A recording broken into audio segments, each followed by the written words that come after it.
Topic 3.6, Balance of Power.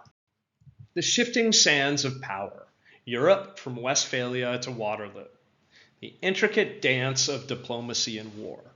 Imagine Europe as a grand chessboard, with states as players maneuvering with military might, diplomatic cunning, vying for supremacy and survival. The period from 1648 to 1815 is a fascinating saga of power politics, where the balance of power became the guiding principle of international relations. This era saw the transformation of warfare and diplomacy, moving from the religious fervor of earlier conflicts to the cold calculus of state interest and dynastic ambitions. The foundations of balance, Peace of Westphalia and beyond.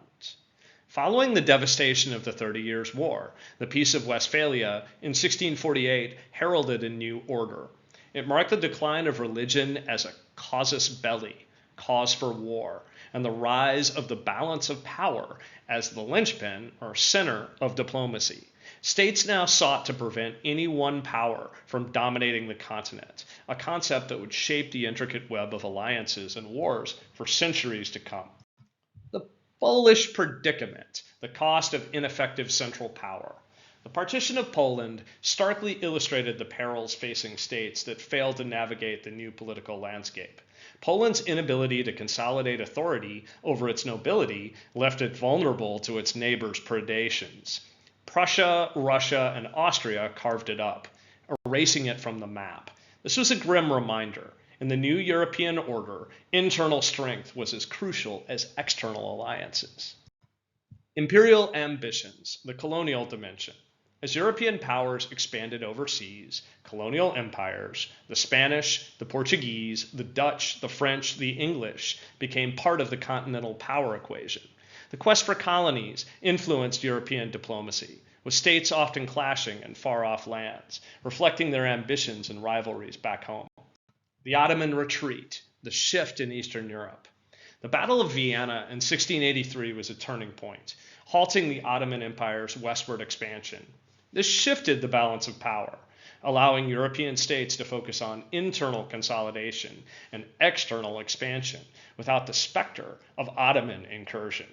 The Sun King's Wars, the agitator of Europe. Louis XIV of France, with his near-continuous wars, exemplified the era's power politics. His campaigns, such as the Dutch War, 9 Years' War, and War of the Spanish Succession, provoked widespread opposition, creating shifting alliances aimed at restraining France's ambitions and foreshadowing what Napoleon would do later. The evolution of warfare, from musket to cannon. The period witnessed a profound military revolution, with advances in technology leading to new forms of warfare.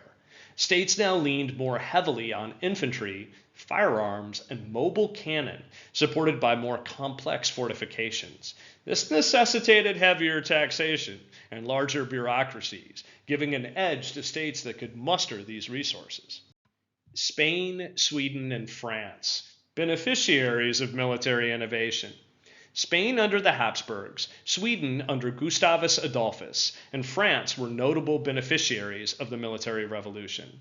They leveraged new military techniques to alter the strategic landscape of Europe, with Sweden's meteoric rise and Spain's stubborn resistance against decline, highlighting the era's volatility. The enduring legacy of power politics. The period from 1648 to 1815 laid the groundwork for modern diplomacy and military science. The relentless pursuit of power, paradoxically, led to a system that restrained the very ambition that fueled it, as states constantly sought to counterbalance any potential hegemon. But herein lies the twist. The very notion of balance of power that aimed to prevent war also necessitated war as a means of preserving the equilibrium. It's a reminder that peace and war are two sides of the same coin in the realm of international relations. And so the dance continues, even to this day, as the principles forged in the crucible of Europe's tumultuous history continue to influence the geopolitical choreography of the modern world.